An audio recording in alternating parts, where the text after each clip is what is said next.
Well, the coldest part of Ireland last night was County Carlow, where temperatures dipped as low as -12 degrees Celsius. Our reporter Stephen Murphy is there now. Stephen, how are things on road and rail networks this evening then? Well, Colette, the latest we're hearing from AA Roadwatch is that, again, it's roads in the eastern part of the country and Leinster in particular that are most affected with icy conditions and now fog developing in parts of Dublin, Meath, Kildare, Wexford and Wicklow. Traffic is slow, but the good news for commuters is that it's nowhere near as bad as it was this time last night when we saw traffic chaos pretty much everywhere. Elsewhere on the roads this evening, Dublin Bus has said that all services will stop completely at 8 o'clock, although tickets will be valid on Irish Rail. And Irish Rail says their services are running normally tonight, but demand is very heavy, particularly on DART and commuter services. So the advice is for people to leave plenty of time before they try and catch a train and to try and be patient.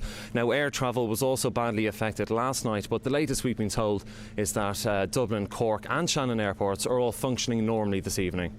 Stephen, many schools across the country are closed today. What's the situation tomorrow?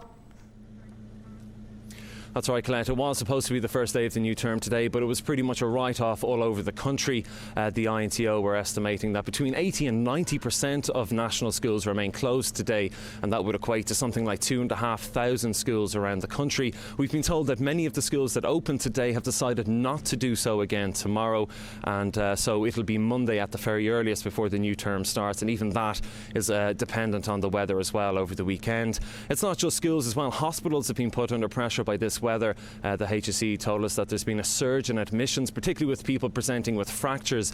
They told us, for example, St Vincent's Hospital in Dublin is treating around 30 people a day with fractures, and Our Lady's Hospital in Navan is up to 50 a day, and that's many times more than would usually be presenting. A final word, Colette, as well from local authorities, who are again asking people not to leave their taps running to avoid the pipes freezing, because that's now putting water supplies under pressure as well. So basically, infrastructure everywhere this evening remains under pressure from this cold snap, and of course we're going to see at least another week of that continuing. And here in Carlow we're expecting another night of between -10 and -12 degrees this evening. Stephen, stay warm. There we leave it.